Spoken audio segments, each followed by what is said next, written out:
नमो भगवते वासुदेवाय। ओम नमो भगवते वासुदेवाय।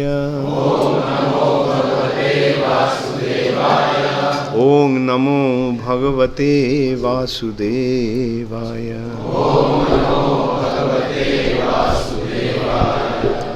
नारायणं नमस्कृत्य नरं चैव नरोत्तमं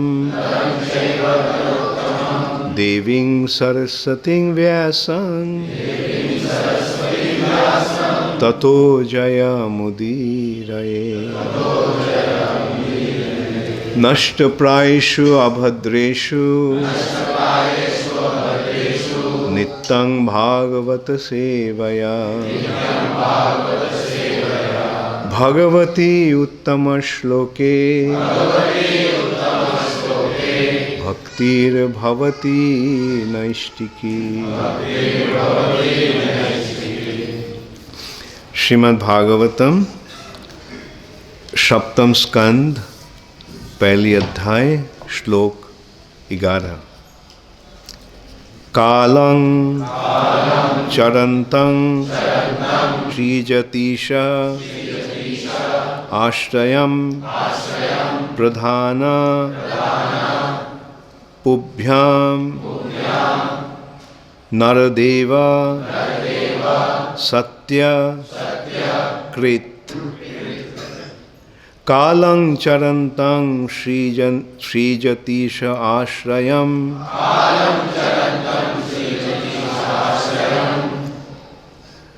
प्रधान पुभ्यां नरदेव सत्तकृत। कालं चरन्तं सृजतीश आश्रयं प्रधान पुभ्यां नरदेव सत्तकृत। कालं चरन्तं सृजतीश आश्रयं प्रधान पुभ्यां नरदेव सत्तकृत। कालम समय, चरंतम गतिशील, सृजति उत्पन्न करता है, ईशः पूर्ण पुरुषोत्तम भगवान, आश्रयम शरण, प्रधाना भौतिक शक्ति के लिए, पुभ्याम या ये शायद पुंभ्याम होगा, है ना, पुंभ्याम, सॉरी, तथा जीव के द्वारा, नरदेव हे मनुष्य के शासक, सत्य असली, कृत सृष्टा।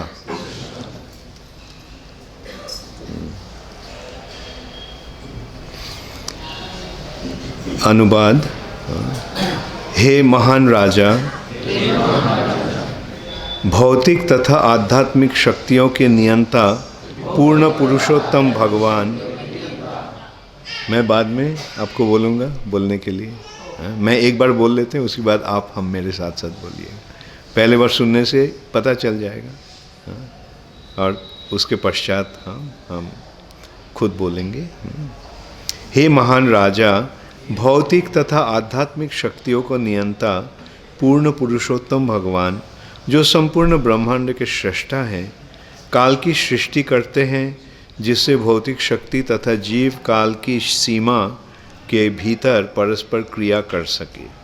इस प्रकार परम पुरुष न तो कभी काल के अधीन होता है, न ही भौतिक शक्ति माया के अधीन होता है। आप भी आप बोलिए, हे महान राजा, भौतिक तथा आध्यात्मिक शक्तियों के नियंता पूर्ण पुरुषोत्तम भगवान, जो संपूर्ण ब्रह्मांड के सृष्टा हैं, काल की सृष्टि करते हैं, जिससे भौतिक शक्ति तथा जीव काल की सीमा के भीतर, अच्छा ये तथा भौतिक शक्ति तथा जीव, अच्छा मैं फिर से बोल रहा हूँ, काल की सृष्टि करते हैं जिससे भौतिक शक्ति तथा जीव काल की सीमा के भीतर परस्पर क्रिया कर सकें। इस प्रकार परम पुरुष न तो कभी काल के अधीन होता है, न ही भौतिक शक्ति माया के अधीन होता है।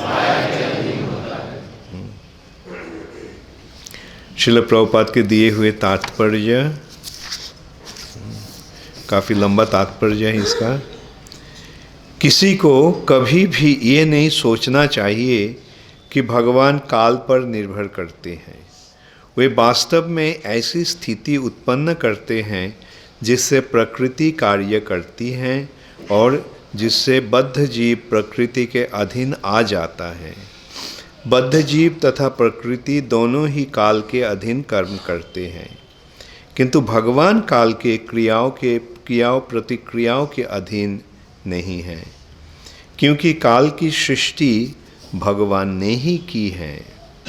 अधिक स्पष्ट करने के लिए श्री विश्वनाथ चक्रवर्ती ठाकुर कहते हैं कि सृजन, पालन तथा संहार ये तीनों भगवान के परम इच्छा के अधीन हैं। भगवद गीता में भगवान कहते हैं, जदा जदा ही धर्मस्य ग्लानिर्भवति भारतः अभ्युत्थानम् अधर्मस्य तदात्मानं सृजाम्यहम्। हे भरतवंशी, जब जब धर्म की हानि होती है और अधर्म की प्रधानता होने लगती है, तब तब मैं स्वयं अवतरित होता हूँ। चूँकि पूर्ण पुरुषोत्तम भगवान कृष्ण सबों के नियंता हैं, अतः वे जब जब प्रकट होते हैं तो काल की सीमाओं में बंधे नहीं होते।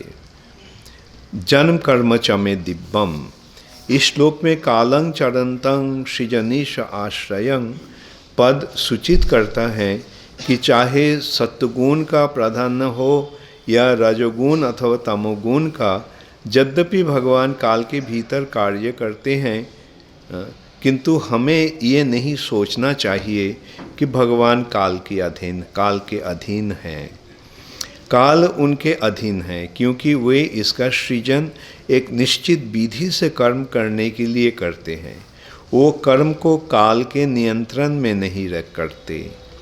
भौतिक जगत की सृष्टि तो भगवान की एक लीला मात्र है। हर वस्तु उनके पूर्ण नियंत्रण में रहती है। चूँकि सृष्टि का जन्म तब होता है जब रजोगुण प्रधान होता है, अतएव भगवान रजोगुण को सुविधाएं प्रदान करने के लिए आवश्यक काल की सृष्टि करते हैं। इस प्रकार वे पालन तथा संहार के लिए आवश्यक कालों का सृजन करते हैं। इस प्रकार ये श्लोक प्रतिपादित करता है कि भगवान काल की सीमाओं के भीतर नहीं हैं।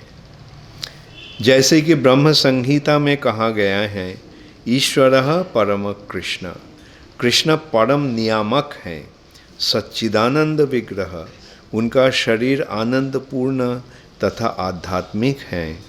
अनादि, वे किसी के भी अधीन नहीं हैं। जैसा कि भगवान ने भगवद गीता में पुष्टि की है, मत्त परतरं किंचिदस्ति धनंजय। हे धन की विजेता अर्जुन, कोई भी सत्य मुझसे श्रेष्ठ नहीं। कोई भी वस्तु कृष्ण से बढ़कर नहीं हो सकती, क्योंकि वे प्रत्येक वस्तु के नियंत्रक तथा स्रष्टा हैं। मायावादी दार्शनिकों का कहना है कि ये जगत मिथ्या है, अतएव हमें इस मिथ्या सृष्टि के परवाह नहीं करनी चाहिए। ब्रह्म सत्यं जगन मिथ्या, किंतु ये सही नहीं है। यहाँ पर सत्यकृत कहा गया है, अर्थात सत्यं परम द्वारा जो भी उत्पन्न किया जाता है वो मिथ्या नहीं कहा जा सकता। सृष्टि का कारण सत्य है, अतएव कारण का प्रकार्य किस तरह मिथ्या हो सकता है? अच्छा, अतएव कारण का प्रकार्य किस तरह मिथ्या हो सकता है? सत्यकृत शब्द का व्यवहार ही ये प्रतिपादन करने के लिए किया गया है कि भगवान द्वारा उत्पन्न प्रत्येक वस्तु वास्तविक है, मिथ्या नहीं। भले ही सृष्टि क्षणिक है, किंतु ये मिथ्या नहीं। कालं चरन्तं सृजनीश आश्रयम् प्रधान पुंभां नरदेव सत्यकृत। हे महान राजा, भौतिक तथा आध्यात्मिक शक्तियों के नियंता पूर्ण पुरुषोत्तम भगवान, जो संपूर्ण ब्रह्मांड के सृष्टा हैं, काल के सृष्टि करते हैं, जिससे भौतिक शक्ति तथा जीव काल की सीमा के भीतर परस्पर क्रिया कर सके। इस प्रकार परम पुरुष न तो कभी काल के अधीन होता है, न ही भौतिक शक्ति माया के अधीन होते हैं। तो परीक्षित महाराज ने प्रश्न कर रहे हैं और सुखदेव गोस्वामी उस प्रश्न का उत्तर दे रहे हैं। ये आध्यात्मिक ज्ञान का जो वर्णन होता है, ये प्रश्न और उत्तर के आधार पर ही है। जैसे भगवद गीता अर्जुन ने प्रश्न कर रहे हैं और कृष्ण ने जवाब दे रहे हैं, उत्तर दे रहे हैं। वैसे ही श्रीमद् भागवतम मुनिगण शौनक ऋषि से शौनक ऋषि के माध्यम नैमिषारण्य में प्रश्न कर रहे हैं और सूत गोस्वामी जवाब दे रहे हैं। तत्पश्चात परीक्षित महाराज ने प्रश्न कर रहे हैं, सुखदेव गोस्वामी जवाब दे रहे हैं। जो सूत गोस्वामी सुने थे उसका वर्णन कर रहे हैं। परीक्षित महाराज को 7 दिन के अंदर मृत्यु होने वाला था। उन्होंने पूछने लगे, सोचने लगे, अब क्या करें, मृत्यु तो आने वाला है, तो अब क्या करना चाहिए। तो उस समय सुखदेव गोस्वामी वहाँ आ गए। भगवान की कृपा से, भगवान के आयोजन से सुखदेव गोस्वामी आए थे परीक्षित महाराज को सहयोग देने के लिए, सेवा, परीक्षित महाराज को सही दिशा दिखाने के लिए। तो इससे हमें भी पता चलता है तो मृत्यु के समय क्या करना चाहिए। मृत्यु ही जीवन का सबसे संकटमय स्थिति है और मृत्यु सबके लिए आने वाली है। आने वाली है या आने वाला है? आने वाली है, ठीक है। मृत्यु सबको ही होगा, तो इसके लिए तैयार होना चाहिए। तो कैसे तैयार होना चाहिए, उसका ही जवाब, उसका ही दिशा सुखदेव गोस्वामी दिखा रहे हैं परीक्षित महाराज के माध्यम। अंतकाले चमामेव शरण मुक्ता कलेवरम जा प्रयाति समद्भावम जाति नस्तत्र संशय। अंतकाले क्या होना चाहिए, क्या करना चाहिए? भगवान को याद करना चाहिए। अंतकाले भगवान को, अंते नारायण स्मृति, नारायण या भगवान को याद करना। अगर भगवान को हम उस समय याद कर सके तब क्या होगा? भगवान कह रहे हैं, भगवान हमें आश्वासन दे रहे हैं कि हम उनके पास चले जाएंगे। तो मृत्यु के समय क्या फिर यहाँ वापस आना है या वहाँ चले जाना है? मृत्यु के समय एक मौका मिल रहा है हमें इस भौतिक जगत से पूर्ण रूप से मुक्त हो जाने का, ये भौतिक बंधन से मुक्त होने का मौका मिल रहा है, अवसर मिल रहा है। Sound is not right.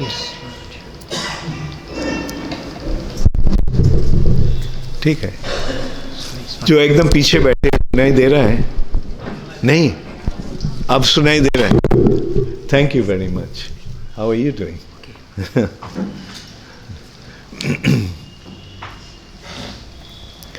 हाँ, तो ये शिक्षा जो है ये सही शिक्षा है। भौतिक जगत को कैसे भोग करे, आर्ट ऑफ लिविंग, वो बकवास है।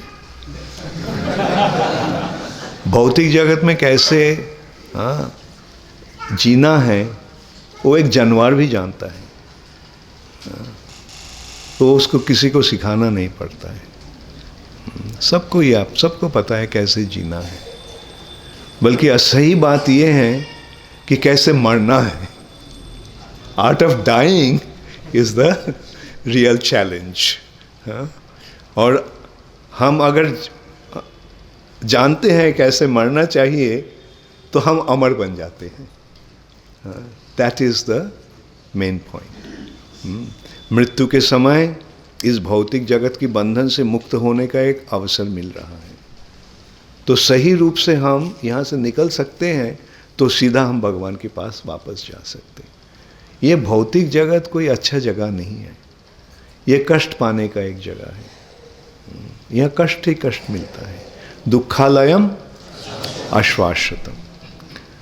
कोई अगर सोचता है मैं तो बहुत मज़े में हूँ, बहुत कुछ है, हाँ, रुपया मिला है, अच्छा फैमिली मिला है, हाँ, एक प्रासाद मिला है, हाँ, लेकिन आश्वासतम कब तक रहेगा? कुछ दिन के लिए ही केवल ये स्थिति। अगर हम सुख में हो तो क्षणिक है ये सुख, लेकिन असल में ये जगह दुखालयम है। त्रिताप दुख मिल रहा है सबको, उससे छुटकारा किसी को भी मिल नहीं सकता। आधि आत्मिक, आधि भौतिक, आधि दैविक। आधि आत्मिक और शरीर और मन से जो क्लेश या ताप या कष्ट मिलता है। शरीर से कष्ट मिलता है ना, जब बीमार होता है कष्ट होता है। मन, जब दुख आता है, चाहे किसी को, अपना आदमी को मृत्यु हो गया तो कैसा लगता है, मन में कष्ट होता है। ये दो प्रकार की जो शरीर और मन से जो कष्ट मिलता है वो है आधि आत्मिक। दूसरे आदमी या दूसरे प्राणी जो हमें कष्ट देते हैं वो है आधि भौतिक। मज़े में है, एक सांप काट दिया, मज़े में है एक मच्छर काट दिया, चलो डेंगू हो गया। चाहे ये जो है ये, और कोई मज़े में है डाकू आके सब चुरा के ले गया। तो ये जो है ये आधि भौतिक और आधि दैविक। ये सुख प्राप्ति के सारे कितना सारे सुंदर आयोजन किया था, अचानक भूकंप हो गया, सब कुछ खत्म हो गया।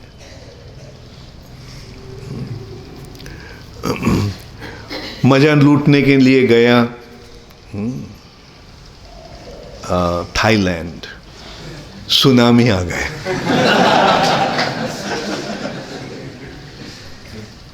तो वैसे तीन प्रकार जो क्लेश हैं, त्रिताप क्लेश, इससे छुटकारा मिलना असंभव है, सबको ही मिलता है। और चार प्रकार का भी क्लेश हमें मिलता है। क्लेश की चार कारण होता है: जन्म, मृत्यु, जरा, व्याधि। जब हम नौजवान हैं, बहुत मज़े में हैं, लेकिन शरीर में बुढ़ापा आ जाता है, या तो कोई कठिन बीमारी हो गया, तो वैसे जरा, व्याधि और मृत्यु ये भी कष्ट के कारण है। तो वैसे हमको देखना होगा कि ये भौतिक जगत जो है ये केवल कष्ट प्राप्ति के लिए है, और इससे भी बढ़कर एक विचार हमको करना चाहिए। ये शरीर क्या है? ये शरीर कष्ट पाने के लिए एक बहुत सुंदर मशीन है। It's a very nice instrument to receive pain. मान लिया? ठीक है, शरीर के कोई अंग सोचो जो एकदम इनसिग्निफिकेंट है। सोचो कि ये ईयर लोब, कान की जो पत्ते हैं, आप सोचो इसको कितने रूप से हम यहाँ हम कष्ट दे सकते हैं। एक चाकू लेके काटो, हाँ, आग लेके इसको जलाओ, पत्थर लेके इसके मारो, एक सुई लेके, कितनी ढंग से हम कष्ट दे सकते हैं ये कान की जो पत्ते हैं। अब सोचो कितने रूप से इसको हम सुख दे सकते हैं, मज़ा दे सकते हैं, आनंद दे सकते हैं। हाँ, कोई तरीका है? तो ये जो विचार हैं ये हम हर अंग में प्रयोग हो सकता है, चाहे कान, चाहे अंगुली, चाहे मत्थन, सर, चाहे छाती, चाहे पैर, हाथ, हर जगह में हम कितने रूप से, कितनी तरह से कष्ट दे सकते हैं, लेकिन आराम हमको नहीं मिल सकता है। तो बताओ ये शरीर क्या है? मैं क्या गलत बोला जब मैं बोला ये कष्ट पाने के लिए एक बहुत सुंदर यंत्र है? सुंदर शायद नहीं है, लगता तो है बहुत सुंदर, बल्कि मिलता है क्या उससे? कष्ट। तो अब बताओ ये कष्ट पाने की जगह में ये कष्ट प्राप्ति के ये शरीर लेकर हमें क्या मिलता है? क्या मिलने का संभावना होता है? लेकिन हम क्या करते हैं? भगवान कृपा करके हमको बुद्धि दिए हैं, इंटेलिजेंस, और उसके द्वारा हम कष्ट प्राप्ति के जो संभावना है उसको हम अवॉइड करते हैं।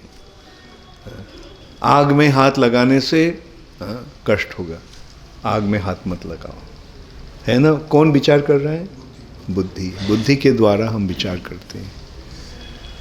गाड़ी आ रहा है, अगर हम रास्ता क्रॉस करेंगे इस समय तो मर जाएंगे, तो चलो अब नहीं क्रॉस करना, ठहर जाओ, गाड़ी को पास होने दो। हाँ, या क्रॉसिंग में रेड लाइट बुझ जाएगा, जब ग्रीन लाइट आएगा तो मतलब हमारे लिए ग्रीन लाइट, गाड़ी के लिए नहीं तब हम रास्ता क्रॉस कर सकते हैं। ऐसे बुद्धि के द्वारा हम कष्ट निवारण का चेष्टा करते हैं। बहुत गर्म है, चलो एक एयर कंडीशनर मोल लेते हैं। बहुत ठंडा है, चलो एक रूम हीटर मोल लेते हैं। ऐसे हम बुद्धि के द्वारा कष्ट निवारण के चेष्टा करते हैं। तो आप सोचना चाहिए ये जगह क्या रहने के लायक जगह है? जो बुद्धिमान व्यक्ति हैं वो विचार करेंगे यहाँ से जितना जल्दी सके यहाँ से भाग जाए। और भागकर भी कहाँ जाएंगे? कैसे यहाँ से निकलना है, ये भी हमें समझना चाहिए। निकलना कैसे है? कारागार में कोई कैदी सजा मिल रहा है उसका, तो दो प्रकार कारागार से निकल सकता है। एक है एक कारागार से टनल काट के निकल सकता है, या कोई कारागार जो दीवार है उसको उतार के निकल सकता है। बल्कि वैसे निकलने से क्या होगा, पुलिस पीछे रहेगा, हम रह नहीं पाएंगे, जंगल में छुप कर रहना पड़ेगा, खाने को नहीं मिलेगा, रहने का जगह नहीं मिलेगा।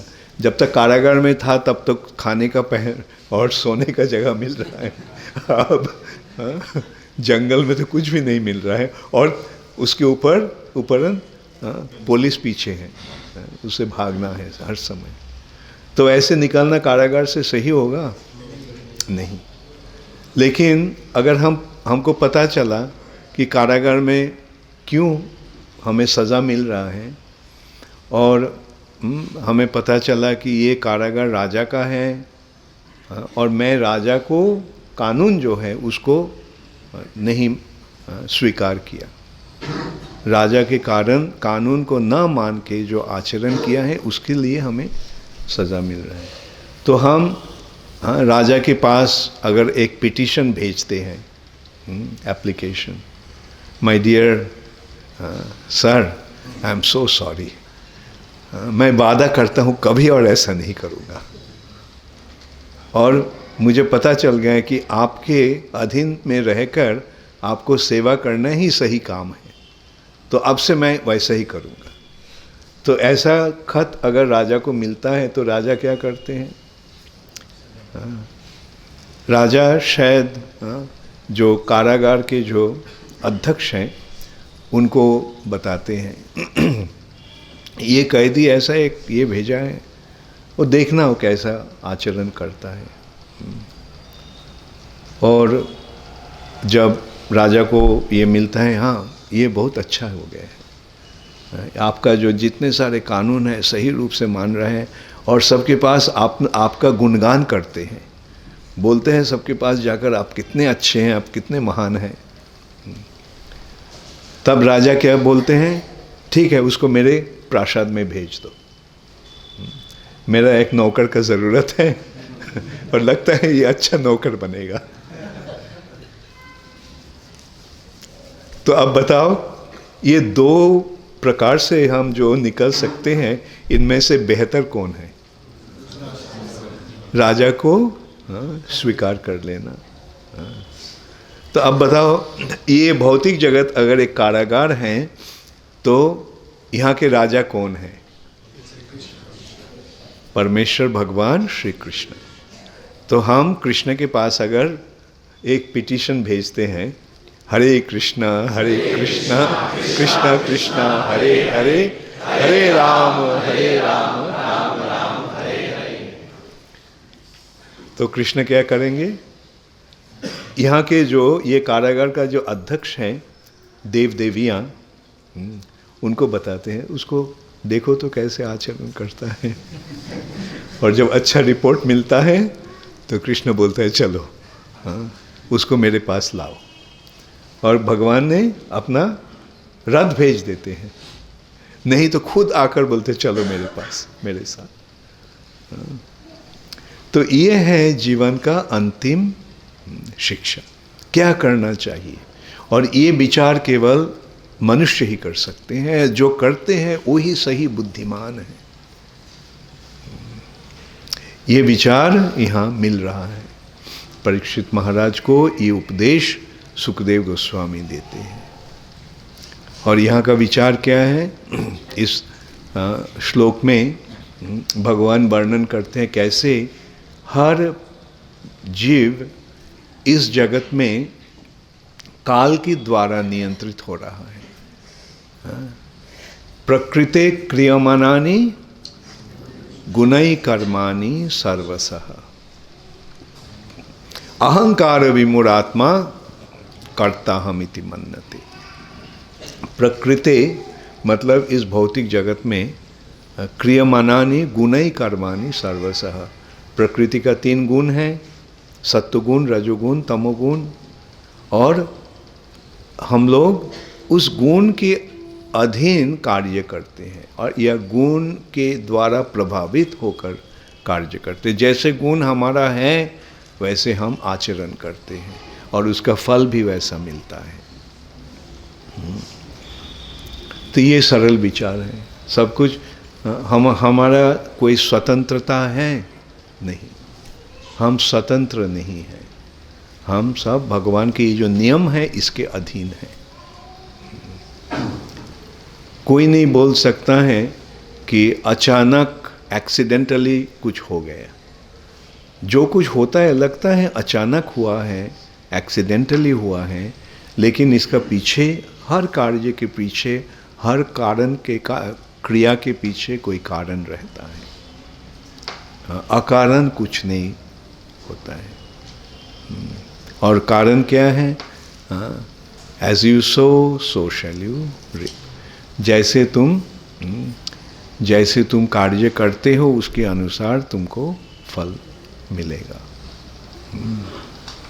और ये गुण के द्वारा प्रभावित होकर ये होता है। कैसे? जैसे प्रकृति का 3 गुण है, सत्व गुण, रजोगुण, तमोगुण। इसके द्वारा प्रभावित होकर हम आचरण करते हैं। जैसे कि एक व्यक्ति रास्ता क्रॉस कर रहा है, एक साइकिल आके उसको मार दिया, मतलब धक्का दिया। तो धक्का खा के कोई एक व्यक्ति रोने लगता है और एक व्यक्ति वो धक्का खाने के बाद वो उठ के वो साइकिलिस्ट को मारना शुरू करता है। और साइकिलिस्ट भी ऐसे खड़ा नहीं रहते हैं, वो भी उसको मारना शुरू करता है। दोनों के बीच लड़ाई शुरू होता है। और एक व्यक्ति धक्का खाने के बाद वो साइकिलिस्ट को बोलते हैं, कोई बात नहीं, गलती मेरा था, उनको देखना चाहिए था कि आप आ रहे हैं। तो ये 3 प्रकार के प्रतिक्रिया होता है ना। एक धक्का खाने के पश्चात। तो जो पहली जो था वो कौन सी गुण के द्वारा प्रभावित था? तमोगुण के द्वारा। और सेकंड जो था रजोगुण के द्वारा। और जो थर्ड जो थे वो कौन? सत्वगुण के द्वारा। तो तमोगुण में रोने लगता है, उसको कुछ विचार नहीं है, कुछ सोचना नहीं है। वो एक बच्चा जैसा है। और रजोगुण में लड़ाई करता है, लड़ाई करके वो भी मारता है, वो भी उसको भी पिटाई मिलता है। तो रजोगुण में क्लेश होता है और सत्वगुण में सबके लिए ये सही कार्य होता है। तो कौन सी गुण के द्वारा प्रभावित होकर कार्य करना चाहिए? सत्वगुण के द्वारा। तदा रजस्तमो भावा काम लोभ दयाश्च जे चेत एतैर अनाविद्धम स्थितं सत्ते प्रसीदति। रजोगुण और तमोगुण के द्वारा, तमोगुण के प्रभाव से काम, क्रोध इत्यादि का प्रभाव होता है। काम, क्रोध इत्यादि का उद्भव होता है। काम, क्रोध, मद, मोह, मद, काम, क्रोध, लोभ, मोह, मद, मात्सर्य। तो ये 6 जो है ये असल में हमारा शत्रु है। सट रिपु, शत्रु। तो इसके प्रभाव से मुक्त होना चाहिए। उसको पराजय करना चाहिए, उसको जय करना चाहिए।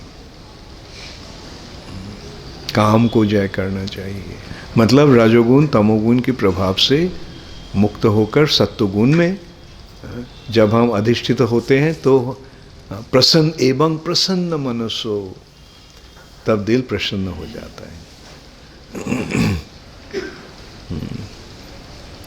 जब कुछ ये होता है संघर्ष आदि,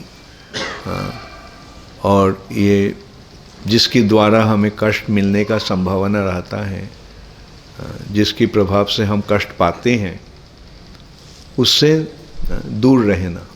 ठीक है भाई, तुम ये चाहिए और चलो ले लो, कोई बात नहीं। ये है सत्वगुण के प्रभाव। नहीं, ये मेरा शेयर है, इसको हमको मिलना चाहिए, और वो भी बोलते हैं नहीं ये मेरा शेयर है, ये मेरा है, और दोनों के बीच लड़ाई शुरू होता है। तो उसमें क्या होता है? अशांति होता है ना। तो इसलिए जो जहाँ काम क्रोध इत्यादि का संभावना रहता है, उससे निकल जाना ही असल उद्देश्य होना चाहिए, निकल जाना ही उद्देश्य होना चाहिए। तब प्रसन्न मनसो, तब क्या होता है? कम से कम शांति मिलता है, दिल प्रसन्न हो जाता है, हार्ट बिकम्स सैटिस्फाइड।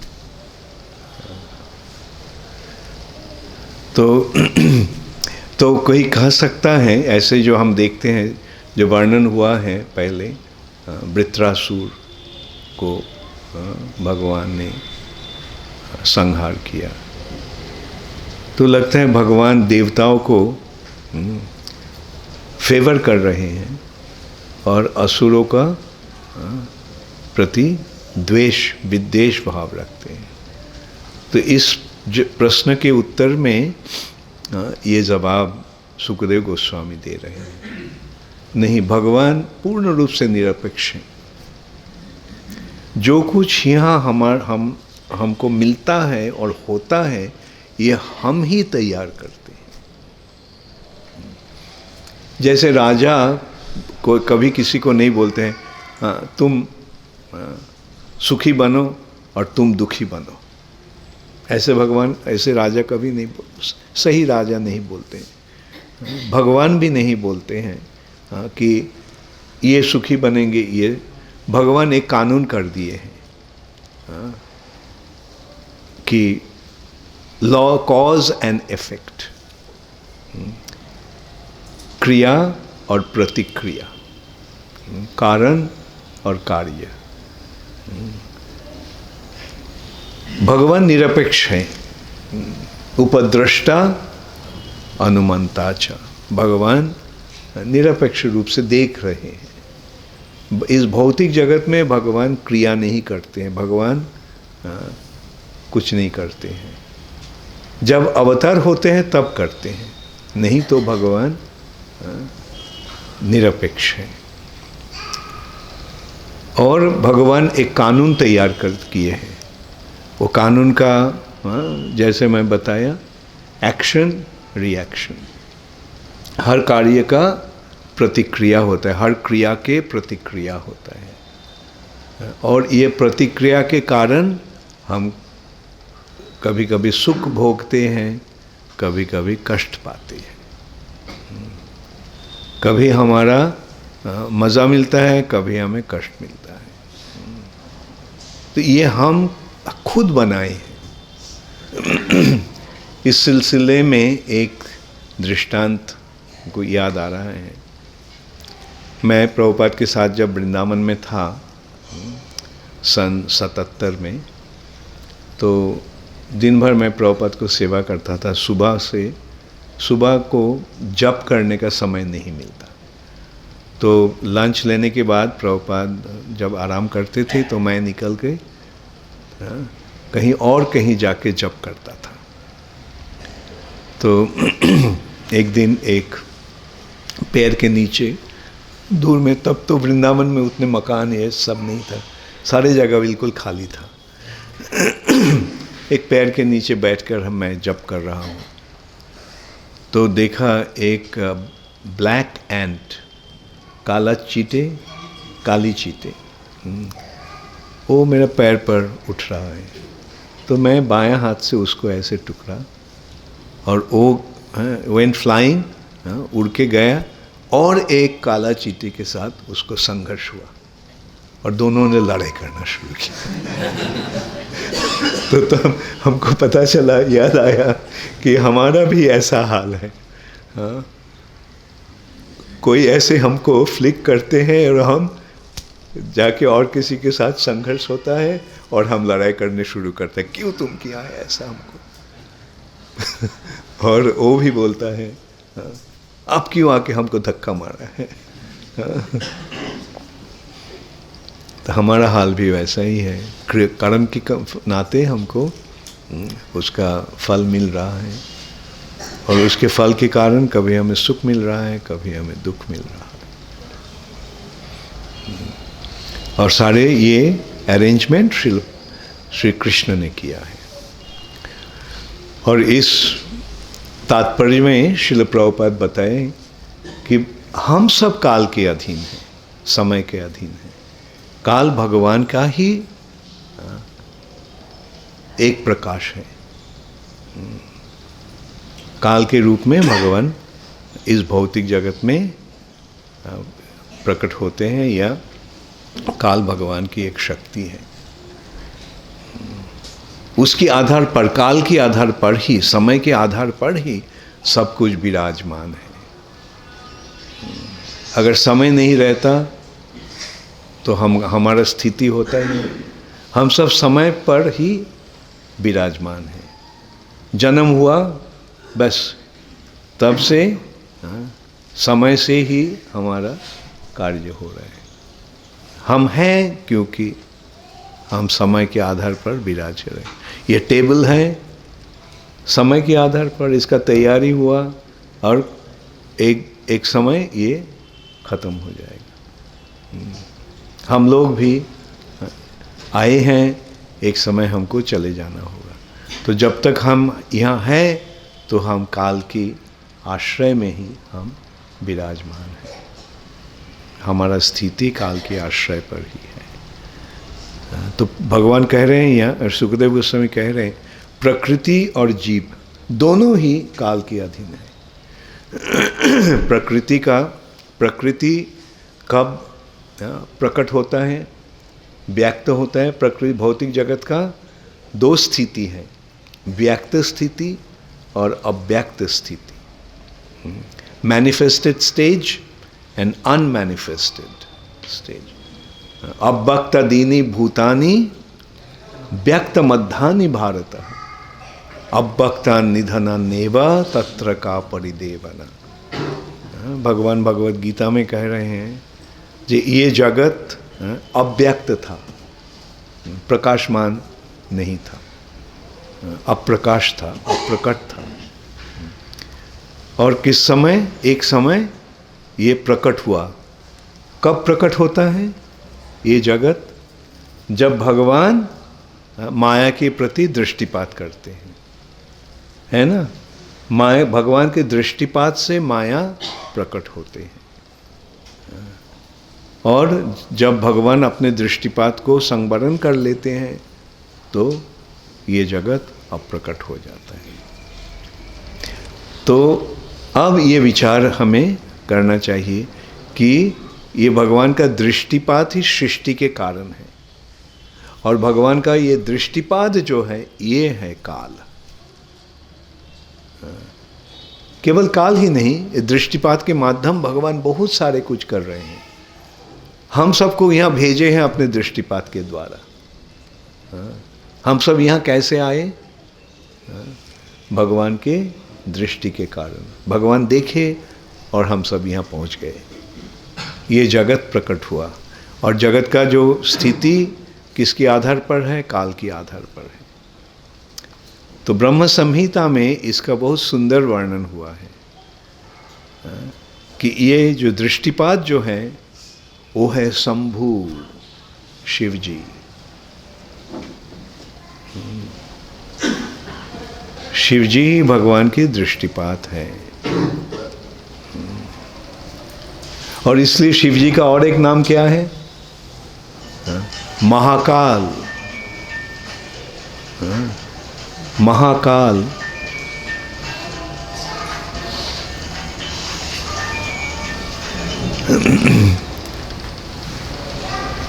तो वैसे और एक विचार ये है, तो दृष्टिपात के द्वारा हम यहाँ आए हैं। तो किसके माध्यम हम इस भौतिक जगत में आए हैं? शिव जी के माध्यम। इसलिए शिव जी का पूजा कैसे होता है? लिंग के रूप में, क्योंकि हम सब उनके माध्यम यहाँ आए हैं। तो ऐसे सारे जो हमारे शास्त्र का जो विचार है, ये बहुत सारे सब एकदम सत्य विचार है, एकदम सही विचार है। इसको हम सही रूप से इसको हम शिक्षा प्राप्त होते हैं तो सही ज्ञान हमें मिलता है, हमें पता चलता है क्यों ऐसी है ये जगत का स्थिति, क्यों ऐसा है। जैसे हम यहाँ देख रहे हैं, काल के आधार पर सब कुछ है, लेकिन लोग नहीं समझते हैं। हमें पता चलता है कि भगवान जो ये सृष्टि किए हैं इसके पीछे कोई कारण है। कारण क्या है? इस भौतिक जगत से उनके पास वापस जाने का एक अवसर मिल रहा है।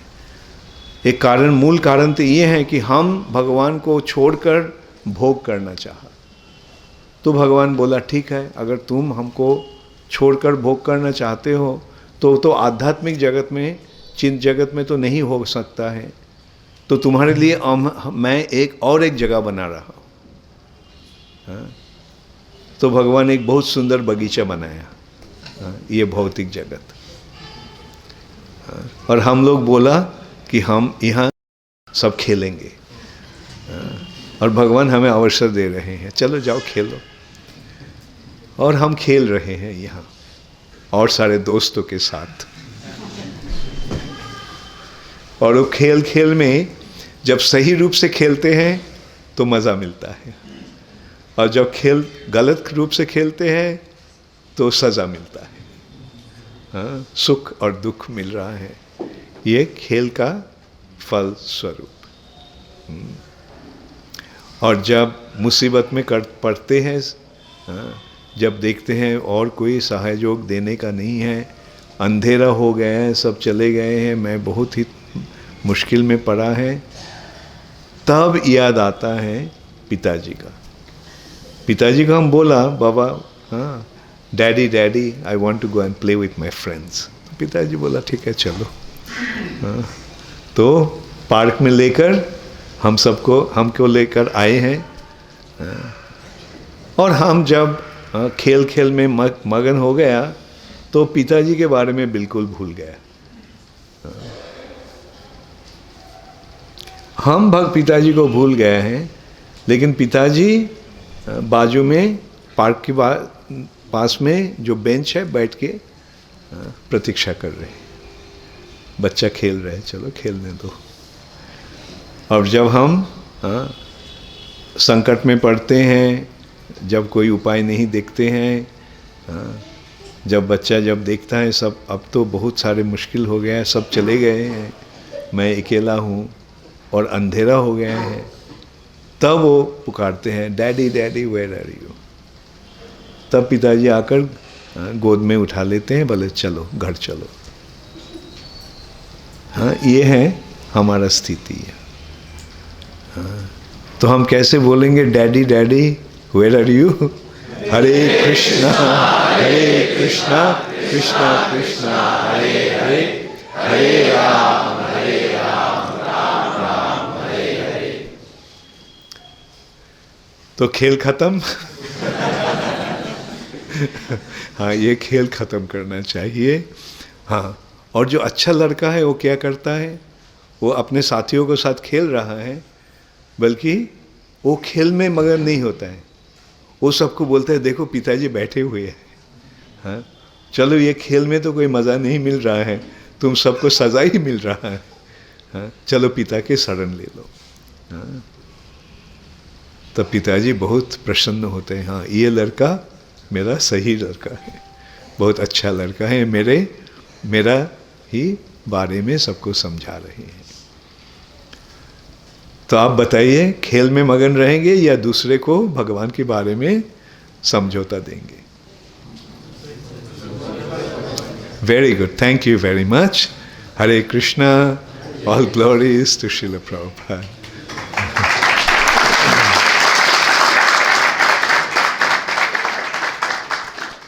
कोई प्रश्न है किसी को?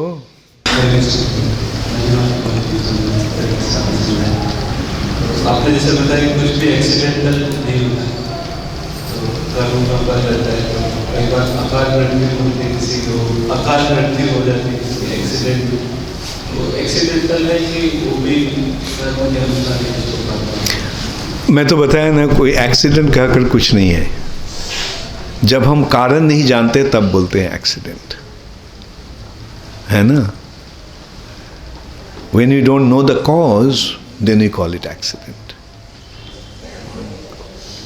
Like, and what is the cause? We may not directly know it.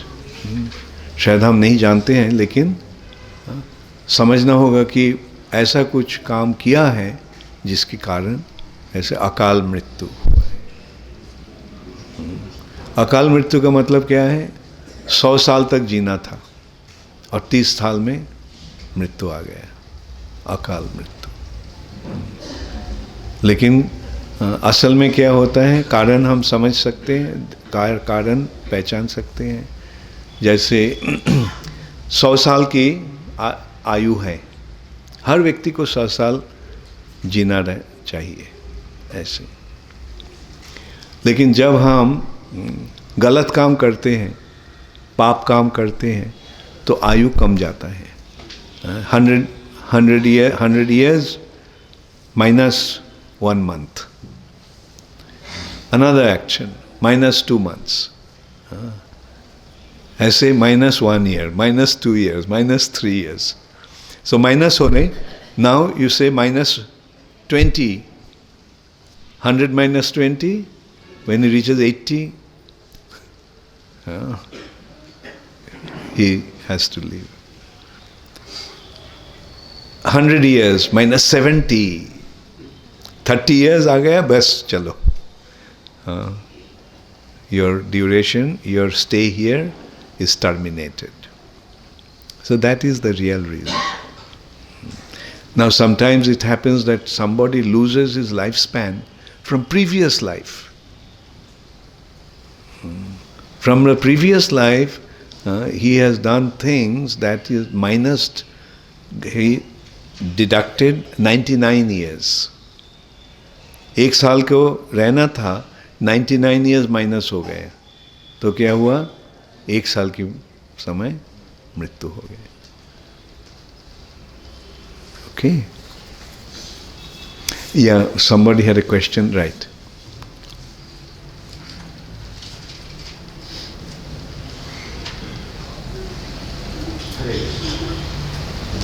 हरे कृष्ण। महाराज, मेरे 2 प्रश्न हैं। पहला प्रश्न ये है कि प्रभुपाद जी की छोटी सी पुस्तक के सर्वोत्तम योग पद्धति, थोड़ा धीरे धीरे बोलिए। प्रभुपाद जी की पुस्तक है सर्वोत्तम योग पद्धति, उसमें 6 नंबर के चैप्टर में हरे कृष्ण मंत्र का जप का महिमा बताया है। इसमें अंत में प्रभुपाद जी बताते हैं कि हरे कृष्ण मंत्र जप करने वाले के सामने राधा कृष्ण अपना स्वरूप प्रकट कर देते हैं। जब के जो 30 स्तर है, नाम अपराध के साथ नामाभास और शुद्ध नाम का जप, तो शुद्ध नाम का जब करते हैं तो भगवान प्रकट होते हैं।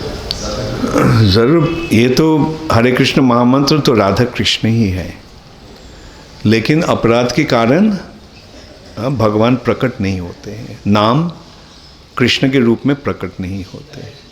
जब हम अपराध शून्य होकर नाम लेते हैं तो ये हरे कृष्ण महामंत्र स्वयं राधा कृष्ण बन जाती है।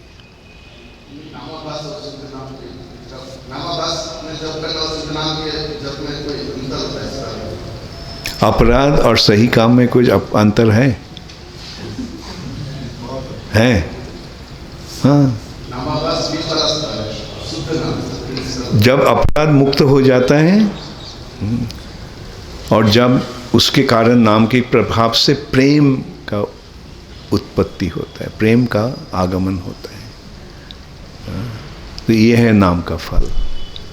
जब तक नाम अपराध हो रहा है तब तक नाम की कृपा नहीं मिलेगा। ठीक है, भगवान तो नाम के रूप में प्रकट हुए हैं और लेकिन अपराध के कारण भगवान प्रकट नहीं होते हैं। तो अपराध अगर सब दूर हो गया है तो क्या होगा? नाम हाँ, राधा कृष्ण के रूप में नाम प्रकट होंगे। दूसरा प्रश्न ये है कि ब्रज को से परिक्रमा कर रहे थे, ब्रज को से परिक्रमा कर रहे थे, तो वहाँ कामयाब में चरण बाहर आता है, यहाँ पर भगवान श्री कृष्ण के पद चिन्ह पत्थर पर अंकित है। तो ऐसा तो मोस्टली कहते हैं कि हम कोई पत्थर पर चरण रखते हैं तो हमारा पुरुष स्टेप नहीं आता है। भगवान का पुरुष स्टेप है, उसकी मुझे कोई लीला है। मैं समझा नहीं, बताओ कपिल मुनि। काम्यवन है, वहाँ पर पत्थर के ऊपर भगवान के चरण कमल है। हाँ, तो बोला वैसे चरण कमल पत्थर के ऊपर आते नहीं, तो क्या उससे जुड़ी कोई लीला है?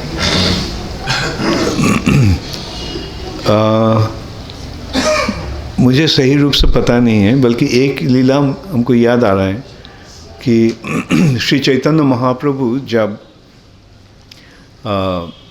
जगन्नाथपुरी में थे तो वहाँ एक मंदिर है, आललनाथ की मंदिर। तो आललनाथ के मंदिर में महाप्रभु ने जब प्रणाम किया तो पत्थर गल गया था और महाप्रभु का जो शरीर का इम्प्रेशन पत्थर में आ गया। तो वैसे ही कोई लीला होगा। हाँ, जैसे बहुत सारे लीलाएं हैं हाँ, जहाँ भगवान ऐसे अपना पैर का पद चिन्ह रख आ गए हैं। हरे कृष्णा।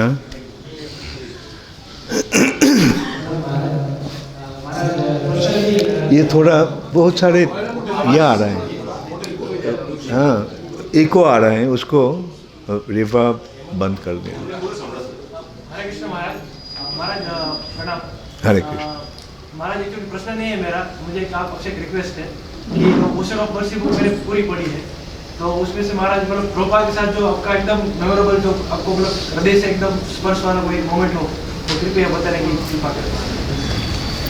ठीक है, तो पहले प्रश्न उत्तर ले लेते हैं, उसके बाद।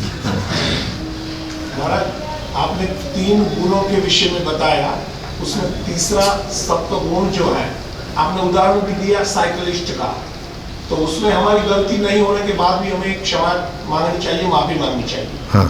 लेकिन वर्तमान काल में महाराज उल्टा चल रहा है, अगर हम माफी मांगेंगे तो बहुत मारेंगे, ऐसे करेंगे तो मारेंगे, निश्चित मारेंगे। तो ऐसे हालात में मार खानी है कि सामना भी करना है? मैं जो बोला, हाँ, अगर सही काम करने से अगर नुकसान हो रहा है, आपका कहना ये है, काम कर रहे हैं, सही काम कर रहे हैं, लेकिन उसके जो फल हैं सही रूप से नहीं मिल रहा है। सत्वगुण में क्षमा मांग लिया, बल्कि आकर उसको मारने लगा। हाँ, तो भगवान देख रहे हैं, तो भगवान उसको ऐसा मारेंगे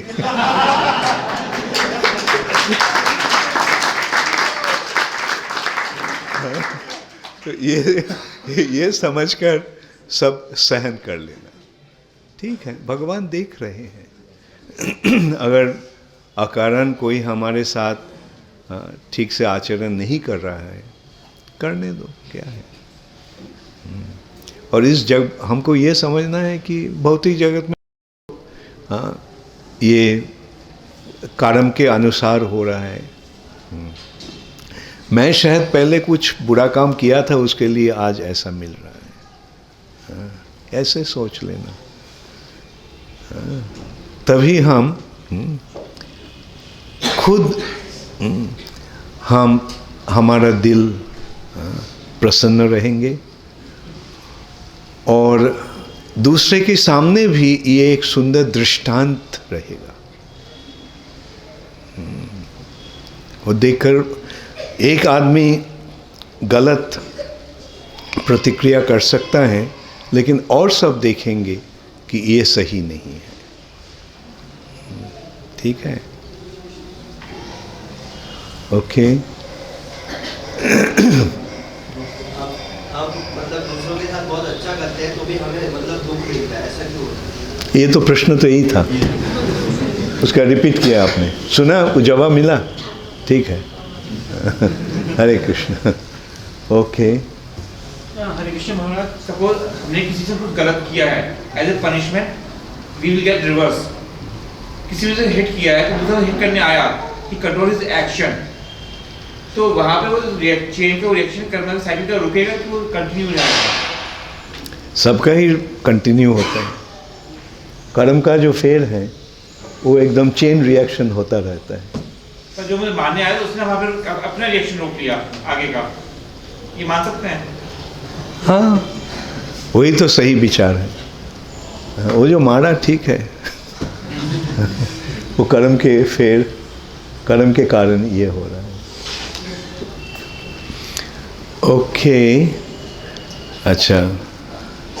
जो प्रीवियस कर्म है उनके फलों को हम कैसे चेंज कर सकते हैं? हाँ, चेंज सारे, केवल एक कर्म का चेंज नहीं, सारे कर्म का हम चेंज कर सकते हैं जब हम भगवान को शरण ले लेते हैं, तब और कर्म नहीं रहता है।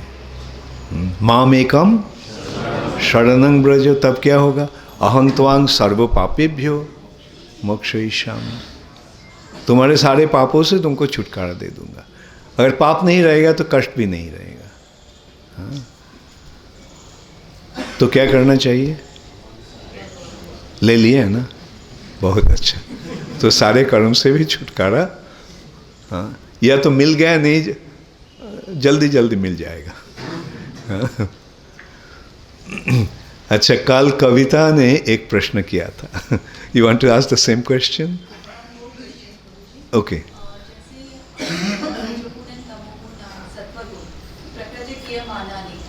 तो हम कई बार सतोगुण में रहते हैं, कई बार रजोगुण में, कई बार हमेशा एक गुण में हम नहीं रहते हैं।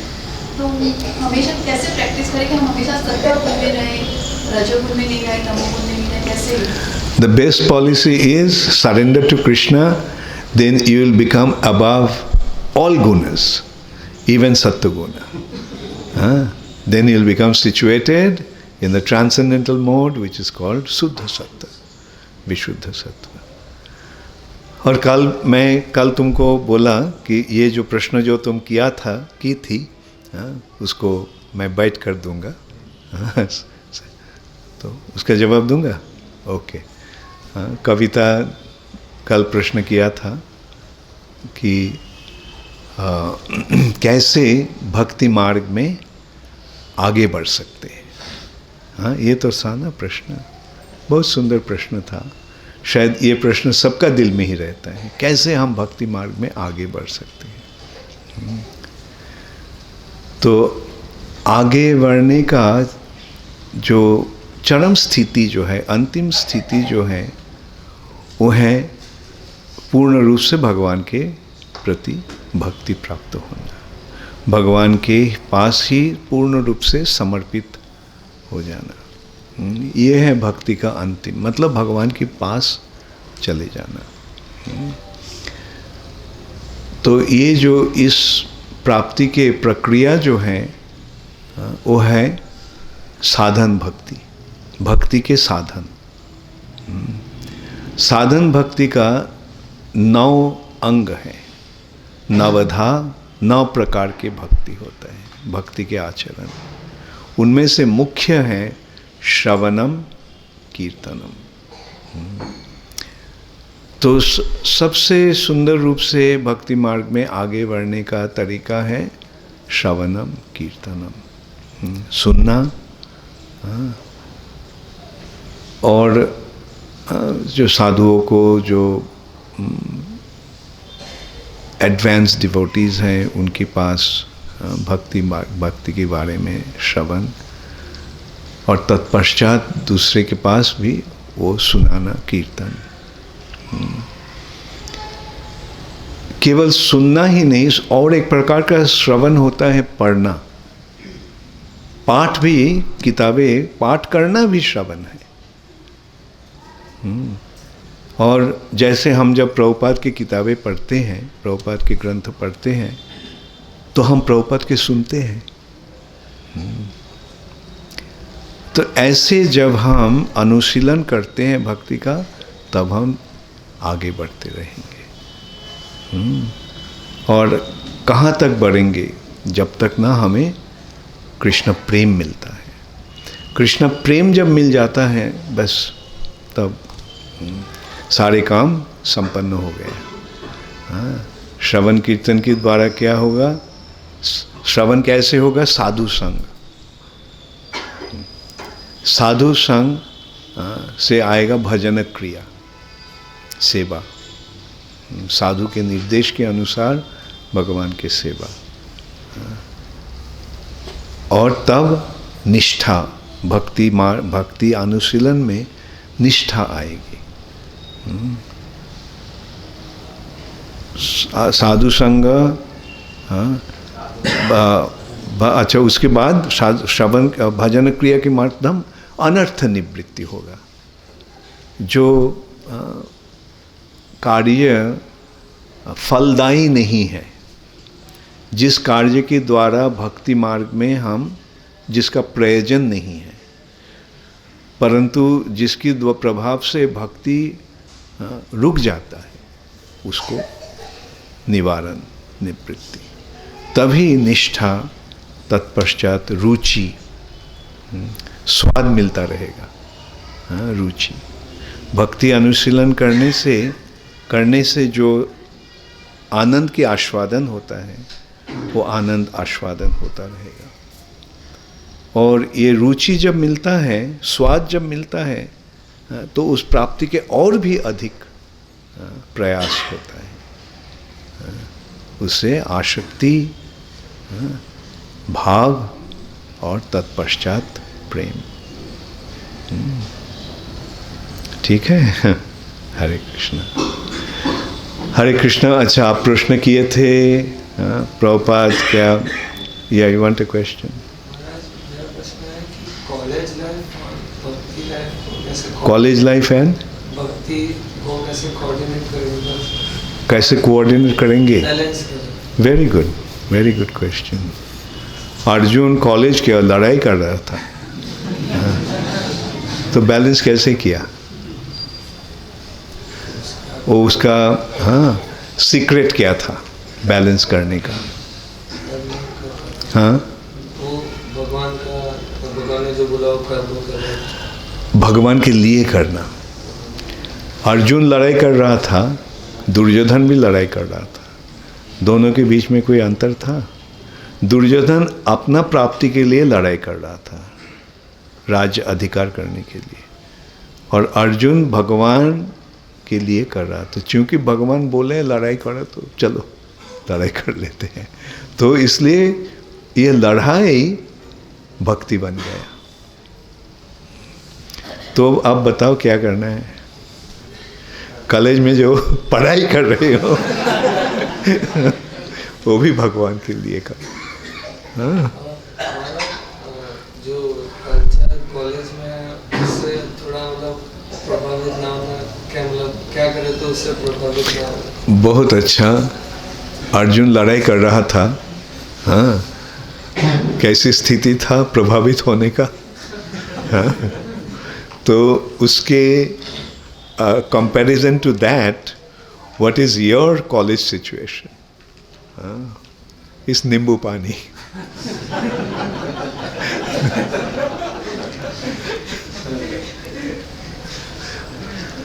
अच्छा, आप प्रश्न किए थे कि प्रभुपाद के बारे में जो मैं लिखा है उससे अच्छा रहेगा कि आपका अगर कुछ सुनने का इच्छा है तो आप बता सकते हैं। कौन सी? हाँ, सभी तो हृदय स्पर्शी था। अच्छा, ठीक है। हाँ, तो एक निर्देश प्रभुपाद के, बहुत सारे निर्देश प्रभुपाद से मिला है हमको। एक निर्देश जो हाँ बहुत ही महत्वपूर्ण था मेरे लिए। एक समय प्रभुपाद ने हमको बोला ये जीवन भगवान को दे दो, offer this life to Krishna, ये जीवन भगवान को दे दो। और तत्पश्चात प्रभुपाद ने बहुत सारे निर्देश दिया, समझाया कि भौतिक जगत में हम जो भोग करना चाहते हैं उसका कुछ सही फल नहीं है। ये इंद्रिय सुख जो है ये काम के नहीं है, इसका फल, इससे हम जो चाहते हैं वो नहीं मिलता है, परंतु कष्ट ही मिलता है अंत में। तो ये समझाने के पश्चात श्रील प्रभुपाद ने फिर बोला, just offer this life to Krishna, ये जीवन कृष्ण को दे दो। तत्पश्चात प्रभुपाद बोला, अगर कुछ नहीं हुआ, इससे फायदा कुछ नहीं हुआ, कुछ अगर नहीं मिला तो हर्जा क्या है? कितने सारे जीवन में से ये तो केवल एक जीवन है। तो एक जीवन भगवान को देकर देखो क्या होता है। अगर कुछ भी नहीं मिला क्या लॉस है? हजारों जीवन में से एक अगर चला गया तो उसमें हर्जा क्या है? और उस निर्देश को पालन करने का कोशिश कर रहा हूँ। कम से कम ये जीवन देने का प्रयास कर रहा हूँ।